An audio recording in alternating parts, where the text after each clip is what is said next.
Greetings and welcome to In-Depth. I'm Dike Rostant. Kalinda Konversations is a movement that seeks to empower, build bridges where gaps exist, and provide culturally relevant education.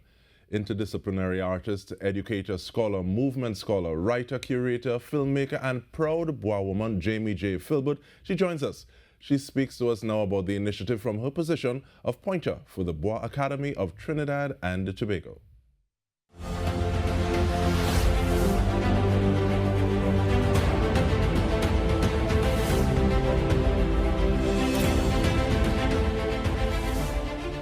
Thank you very much for making the time. Looking forward to having this conversation with you, Ms. Philbert. But talk to me in terms of conversations.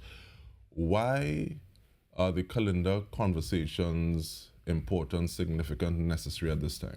Thank you for having me. It's good to see you.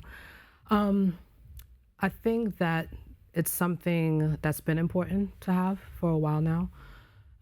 Right now, at this time, there's a lot of attraction to Kalinda in the space. It is a part of our education system. I think this is the last year that the CSEC and CAPE students are going to be doing stick fighting, or maybe one more year they have with it. It's also in our university spaces. Besides that, it's part of our cultural fabric. However, there are a lot of misconceptions, a lot of people in the space who've expressed to me directly that there's certain things they just don't know or understand about Kalinda. There are some unnecessary back and forths that are happening, and I feel like it's keeping us away from, one, finding ourselves as a people.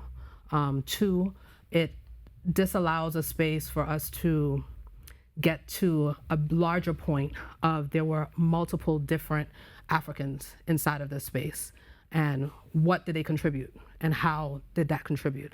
The other part of it is that we definitely have a lack of understanding about what Kalinda is itself. And I think if people are able to not just hear from expert practitioners what Kalinda is, but question themselves and start to really dig into it, I think it will empower them in a different kind of way. Understanding that Kalinda is a martial art. We haven't quite grasped that fully and what that means in terms of our cultural awareness. That makes me want to ask the question of the importance of tapping into Kalinda as, I don't know if you want to say the complex one, as well as practitioners of the art to have those conversations going directly to source. So are you asking me about practitioners beyond Benji and myself having those conversations? That's the question? Yes, thanks. So I want to make it clear, because I think because of Rondell Benjamin, aka Benji, and my positioning inside of the space where Bois Academy is concerned, I think people forget that we're also stick fighters and that we're part of the stick community. It is imperative for me to have practitioners at the center of conversations around Kalinda. If they are not a part of the conversation, for me, we are doing something that I believe that the colonizer and the planter and the slave owner intended to happen. And it's this ripping apart, not just of us as a collective community, but of us as individuals and people who are still desperately trying to find themselves. So yes, Kalinda practitioners of all branches definitely will be a part of these conversations at different timings. Right now, Rondell Benjamin and myself will be leading, but how we would like to go about approaching it is we're moderators for the conversation, and the participating audience is the panel. So it's not just about us being the experts. Again, it's about us having a conversation and the questions coming and the opinions coming and what people think Kalinda is, and not just what people think Kalinda is, but how is Kalinda connected to language in our space? How is Kalinda connected to food in our space? How is it connected to the histories, just not of the transatlantic hostage situation that happened in Trinidad and the rest of the space, but how is it connected to how Trinidad was made in a lot of different ways? And even like looking at that nuance of saying, okay, well, from the position of the Bois Academy versus, and including that saying, okay, well, stick fighters themselves. It seems like, to your point, it seems as though Kalinda is resonating with a few more people at this point in time. I hesitate to use the word trending, but don't hesitate. But sometimes I think when people hear Kalinda, they just think stick. Yeah. So that importance of respecting practitioners and finding out what there is.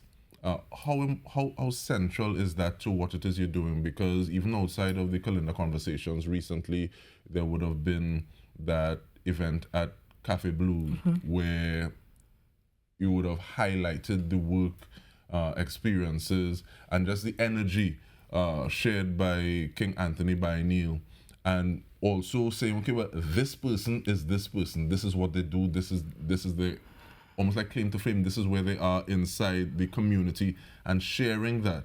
So it's bringing people along, and it makes me want to ask the importance of, one, that respect, and two, having these conversations that can touch different people, be it with academic rigor versus the one-on-one reasoning that someone might have on a more personal setting. How important and how central is that to your work, the work of BAT? I think before anyone has a conversation about anything inside of the space, and I know we're speaking about Kalinda, but any of our traditions inside of the space, we have to start at a space of respect. You can choose to have a conversation, you and I can have a conversation, but there has to be some level of respecting me. I think because I've spoken so much in the space about respecting the practitioners, I make Facebook posts about it. So I think people understand that I want that respect, but I don't think that they understand why. It's a very simple answer. It's humanity. It's real humane to respect people. It is not something that I feel like stick fighters at this point in our histories should be fighting for. There should not be a debate about how much a stick fighter should be paid. The tradition is very clear on a certain level to people. Everyone in the space understands that walking into a Gael, your head could get bust wide open. You could lose an eye, you could lose a finger, you could die. Yeah. People will say, well, that's the risk that they're taking. Absolutely. Yeah, that's a risk that anybody takes going to whatever their job is. However, there is a deep attraction to the forum for our tourism industries, for our education platforms. So why not respect it, right? So that's the question for me, is why not respect it? Is it valuable to the work that Bois Academy does? Absolutely. Being practitioners ourselves, and just being Jamie, I demand respect. And if you cannot give it, it's not a problem, then I remove myself from that place. And some might say, well, why don't the stick fighters do the same thing? How are they not to occupy the space that they have brought to Trinidad, and they have kept inside of Trinidad as a livingness? And again, the education is so vast in just their identity and presence that it has inspired books and plays and movies. So if we can't see why something like that is to be respected, the bigger question is that we need to ask ourselves how we respect ourselves. So I don't want these conversations to be a situation where there's a certain amount of pity for stick fighters. I don't want people to feel there's a groveling for respect. I believe that we have to be able to look at what the word respect means. So the for me is again, the spect is looking. Yeah, so I have to look again. And I equated it the other day to Sankofa. So I'm not just looking at you and saying, oh, I have to respect Dike because Dike's on TV and whatever the case may be. I have to respect you because there's an ancestry that's coming behind you. So I can't just look at Dike. I have to now dig deeper and look into his ancestry. Who did he come from? Who's his mother and father? What lineages go beyond that point? And for me, that's what the respect is. And if we're saying that we are not just African people in the space, but we are Caribbean people interested in the growth of Caribbean people, then we have to do it for everyone inside of the space. And my charge, my cause at this point in my life is Kalinda and the stick fighting community. One of the things we're going to respect right now is time. So we're taking a short break. We are speaking with Pointer of the Bois Academy of Trinidad and Tobago, Jamie J. Philbert. To stay with us, we'll return after this.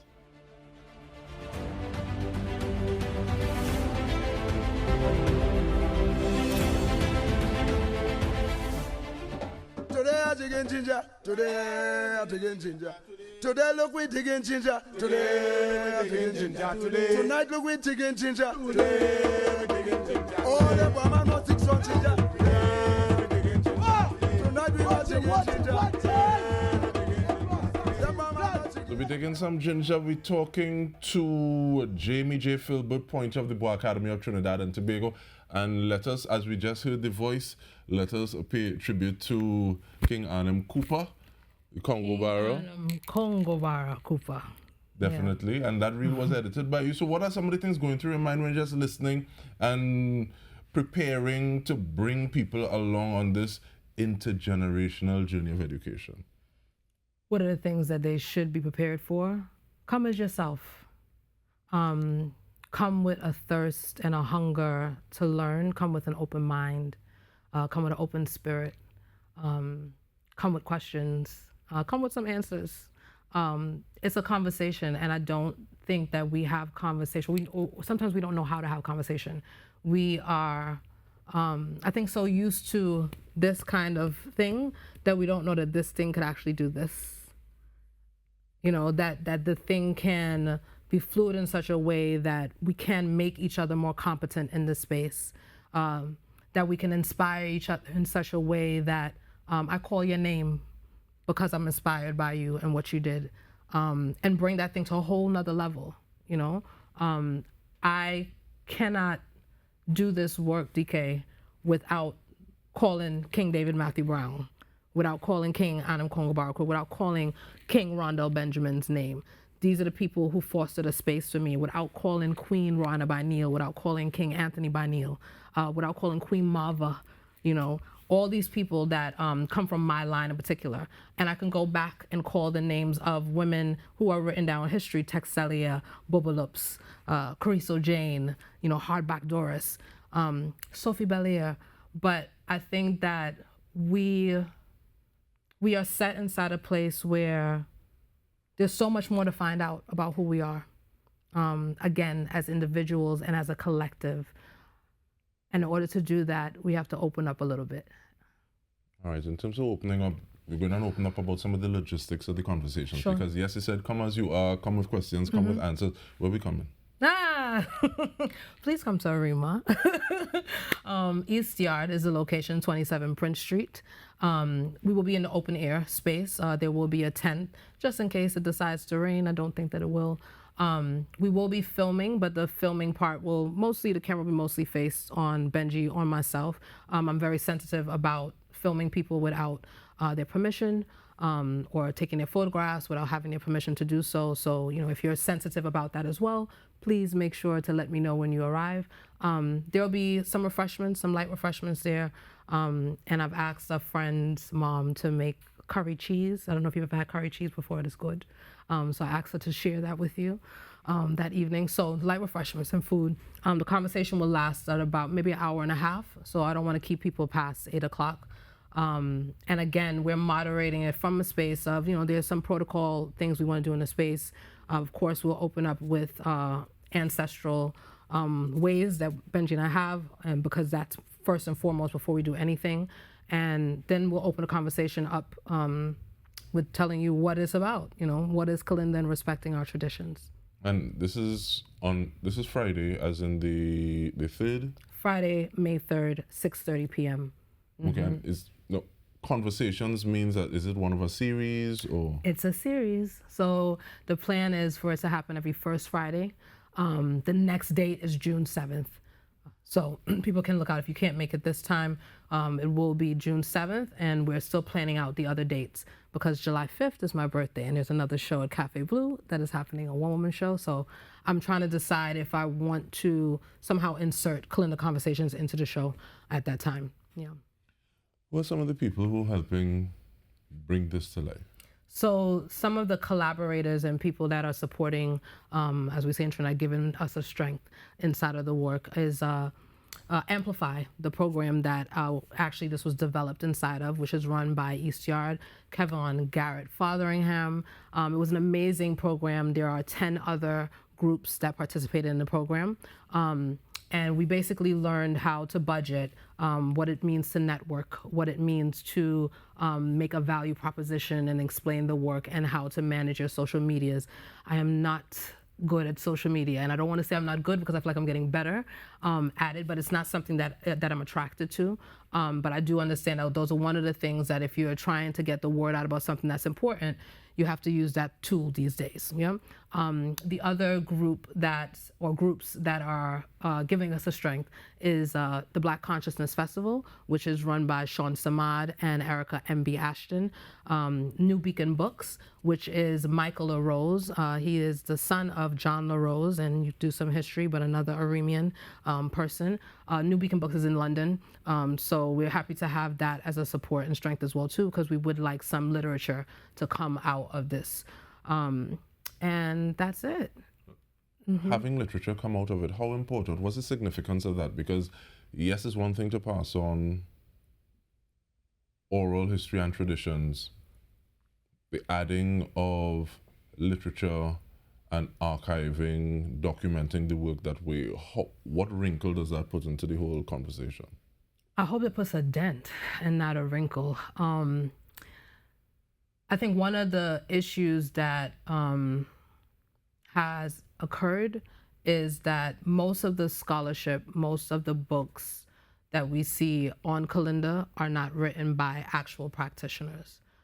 So one of the goals of Bois Academy, especially since before I came into the space, because this is something that Ronald Benjamin already had in his vision to do in terms of academia and bringing out literature. I really, really want to be able to tell the story from the lion's perspective, right? And that means lion versus the hunter. And I'm not going to apologize for calling everyone else the hunter, because I was about to say sorry. And I mean it in such a way that, you know, I don't think we see how we're occupying the space, how we're pulling from people's embodied knowledge, and they're getting left out of the picture. And again, it's easy to say, well, they could write too, right?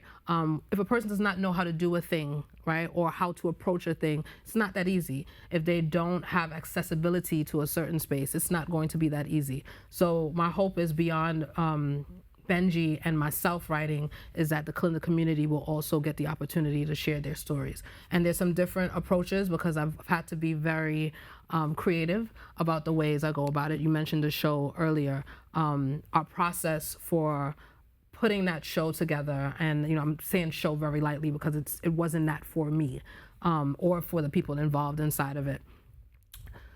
The approach to it was a lot of sitting with, as Benji says, a lot of spending time, which for me is one of the tenets of Kalinda, with King Anthony Byneel, and being able to learn what his way was as opposed to imposing my artistic ways on him. And one of the things that I realized from that experience is that each individual Kalinda person, is like any person in the world, is going to have their own creative process. And I think from this stance of being able to bring literature in the space, that approach is going to be similar, and being able to take the time and spend to do that correctly. And I remember in a previous conversation, you would have shared that we sit at the feet of great ones to better stand on their shoulders. So we want to thank you for the work that you're doing, the work of sitting with to literally amplify voices and share things into this space. Jamie J. Philbert, pointer of the Bois Academy of Trinidad and Tobago. And on behalf of the entire TTT News team, this has been In Depth with me, Dike Rostant. Thank you so much for joining us. Are we going to go already? I wanted to.